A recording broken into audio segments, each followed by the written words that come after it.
Okay, alright, I am very happy to report that I'm going to do the very first test drive of the PC7. So, I've just finished to do the body quickly. I am running it with no bumper in the front, so I do not want to punch anything. At least, I hope I'm not going to punch anything. And I just want to have a quick look. Oh dude, this looks sweet. Let's have a closer look at the car. Okay, so I still have to figure out clever ways to get the cables around. I think I'm going to do a little bit of modifications to the SLA part here to have some notches so the cables can fit through. I'm going to flip around those pins as well because I don't want to have them hanging out the front too much. So this way around would be better. So that's another thing I'm trying as well. Like I said in a video a while back that I was going to try to reverse the pins so they didn't look so big from the top. And this is the test. Today is the day. Come on, little pin, get in. All right, perfect. So here you go. This is the Lotus 7. Have those beautiful wells on top of the wheel, which is attached with the steering, with the uprights. Got my roll cage. The body is a little bit high, but I think it looks good when it's down on the track. I didn't do any stickers for it yet, so it doesn't have tail lights or anything, and I really believe that this should be run with the bumper in the front to avoid, I mean, open wheel with no bumper, you know something is gonna go bad. But I'm gonna try to be a little bit careful, and I want to do a first test drive with the car looking the way it is supposed to look like, which is, ah man, that makes me happy. I don't know why, the Dunkervoort, the Lotus 7 has always been the car for me since I've been a kid. So I've always tried to figure out ways to have some on the road on my RC world, and this is probably the most realistic looking one that I have so far. Plus it is on my own platform, so I couldn't be happier. I really think this is looking cool. So it's a little bit high in the back.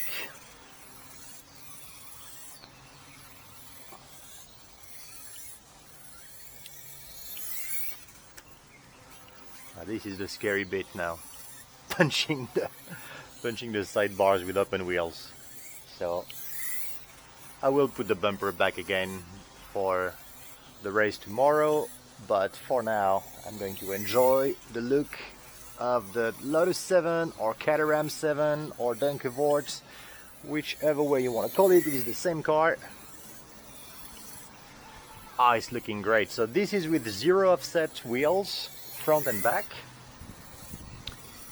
and other than that, other than the upper deck and the uprights, it is stock PCOO underneath, and so it is working the way the PCOO should, which is pretty good. It's running with no dampers. This version is not going to be able to have any dampening at the back whatsoever. But you can see, I mean, this is the craziest bumpy track you can ever find, and the car is just glued to the floor. So this is it works really well.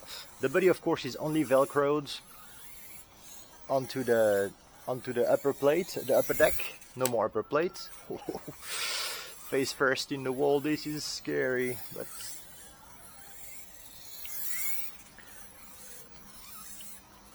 you know what, maybe driving without a bumper like that is going to be a good way for me to see the durability of the SLA in the front, because at the moment I've had a lot of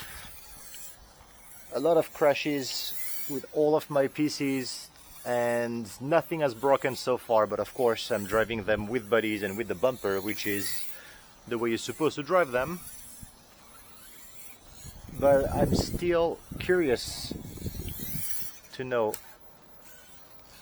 how strong really the parts are when it comes to direct shocks. So I might actually take a chance tomorrow and drive it like it is now, like I just did.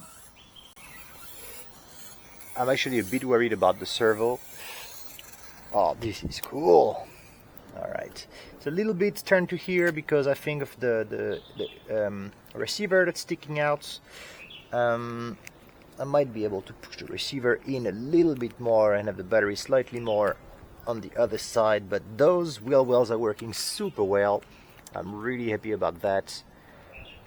Ah man, alright, this is a happy day for me. Alright, it's time now for a 7 Cup to take place on the rooftop track. Alright, on that nice sunset over there, I have no idea what you can actually see on the track with the sunset right in front of my face. You might be only seeing black so far as I know. I just cleaned the track. I spread a little bit of water on the carpet and let it dry in the sun. It's so dusty here in the past few weeks, month. It's not been raining a single day. Hopefully we're gonna have a little bit of rain at the end of the coming week, so that will clean a little bit the floor. So just spraying, I vacuumed the carpet and I spread a little bit of water on it. It seems to have regained some grips, because this morning when I was driving outside, the grip was just non-existent. Oh boy, I like the look of the roll cage with the driver sticking out and the passenger side covered up. This is awesome. I think it's time for a little photo shoot here.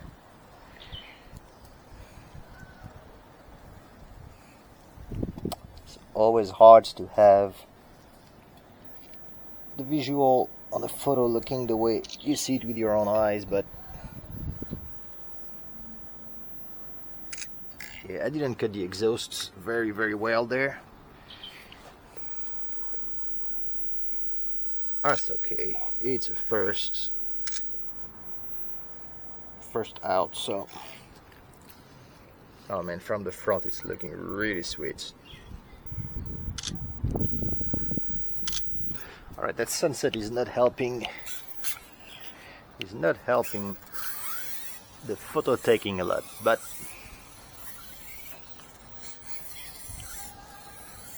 I don't know, do you know if has there ever been any 128 Lotus 7 done before? I couldn't find any.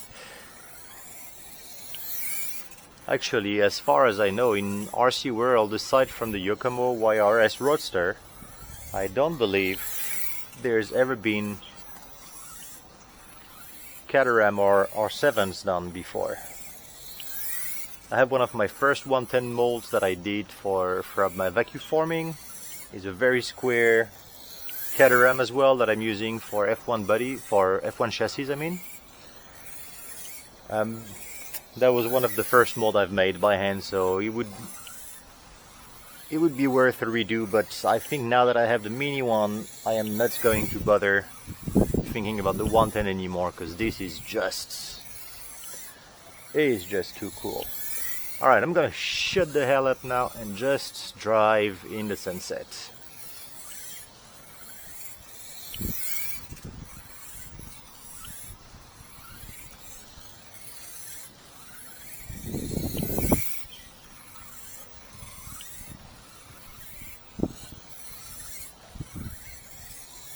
Oh, wheel in the wall. Everything's alive. Mate, amazing.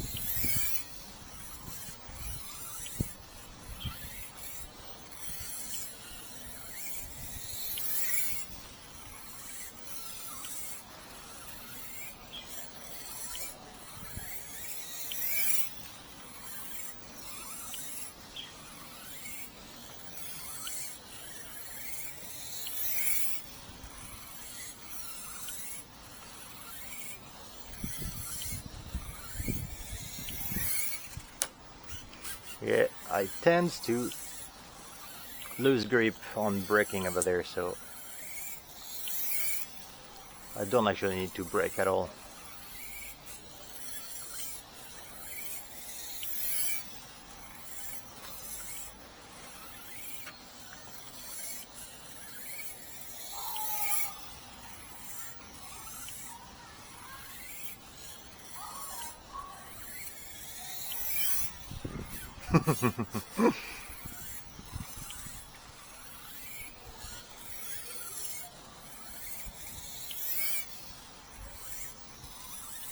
I think this is probably one of the only Mini as well, or maybe even RC cars, that has the wheel wells together with the upright that turning with the wheels. So this is a good achievement on my part. I'm going to congratulate myself there.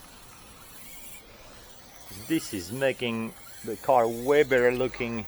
Oh, maybe I have, hold on, let me see. You'll see where this comes from. I have one only, or I have more? No, I only have one. That's okay. So you see, oh, here's the other one. A long time ago, about a year ago, when COVID started, and I had acquired my vacuum forming machine, one of the first body I tried to do and design was a DT8 from Dunkervoort, which is a modern version of the 7. Dunkervoort having both the license for making replicas, and then they developed to the craziest looking cars ever. And so I did it. I only had my Mini Q6 at the time and my Atomic, and it just looked not good. I had to do a hard top on it because I couldn't figure out how to do the open top like that. The mold was done by hand, and it didn't work at all. It looked like a reversed semi-truck basically. And I tried to do another version with wheel wells attached to the sides, which looks okay when it's by itself like that, but once you put it on the car, yeah, it just, I think it would have been okay as a roadster if it had been open, but I believe this is an improvement, a serious one. Oh, and my fear about this mold was that the windshield would not hold, and it does very, very well. So here is a quick history of me in the mini world trying to do a 7, and I finally did it. Sorry, this sounds a lot like self-congratulatory, but sometimes you're just happy with what you did. This is one of these days. And this looks very, very, very, very cool on the track.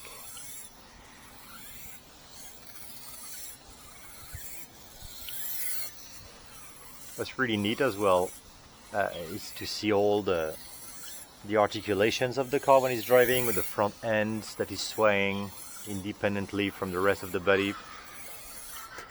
Ow. I'm gonna end up seeing what brakes first, I think, fairly quickly.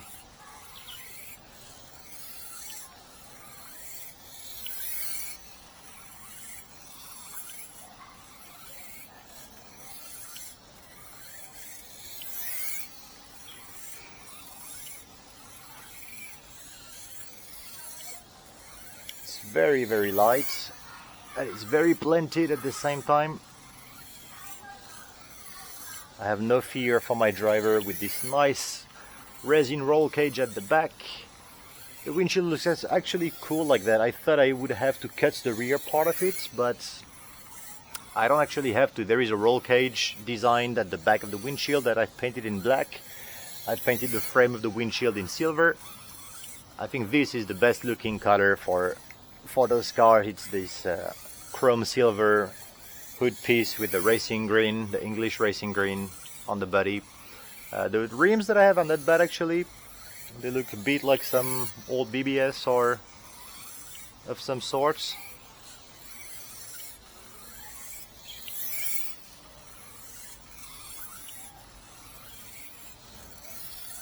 Well, this would be worth having a class of its own, I think. And the cool thing as well is now I can work on accessorizing this thing.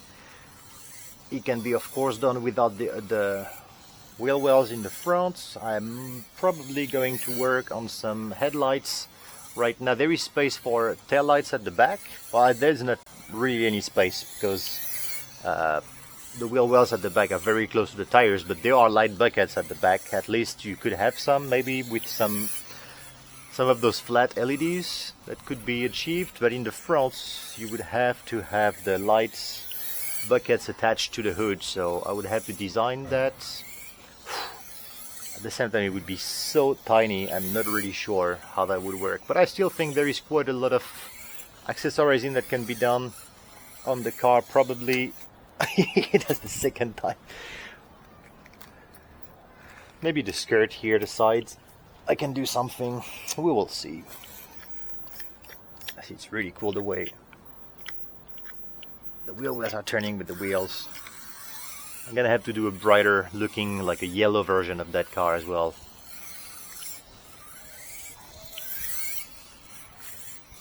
Alright, but the body is perfectly ready. I'm going to have to give some instructions on how to set up the interior space. There is enough room for the Mini Q2 ESC, which is very, very flat. I'm not honestly sure that there is much room for other ESCs with the hard box around them. But this being an SLA upper deck, of course, it's extremely easy to file away, to cut away, or sew away bits and pieces if you have to. So this is the good thing of the SLA, of course, is that it is really easy to work on and modify, but you have to have a micro receiver, that's 100% for sure. And I think this is a car that I'm going to have to sell with the ESC and the motor, so this way there will be no issue of figuring out what ESC can fit inside the Mini Q2. It's not the Mini Q2 actually, it's the Mini Q brushless, sensorless ESC. And it is extremely small compared to the other ESCs on the market, and mainly because it's not boxed. There's simply like a shrink wrap around, like a hitch shrink around. Oh boy. Well, nothing is broken yet, so I'll keep on going.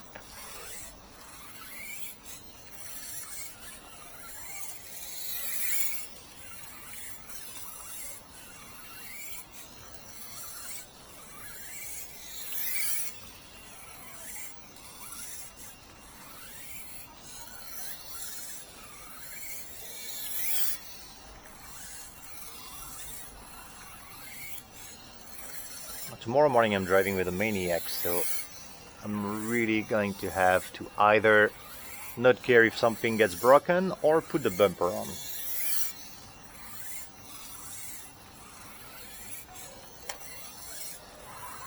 I know somebody commented last time on my Tipo 33 saying this is a really good looking body, but I could have driven it in my club with all the Maniacs that arrive at full speed from behind. So this is kind of the friend I have coming on Sunday morning to drive is pretty much a reckless Maniac on the road. So luckily I can build buddies and cars just downstairs in the studio. So worst case scenario, I go pick up some spare parts or I repair it in the afternoon, remake a buddy. This one, the body is fairly well protected nevertheless, because with or without the bumper there is pretty much nothing sticking out outside of the rear end, which is still quite flat. I don't think I'm gonna get enough of looking at this car drive. Alright, sorry, I'm just wanking my own brain right now.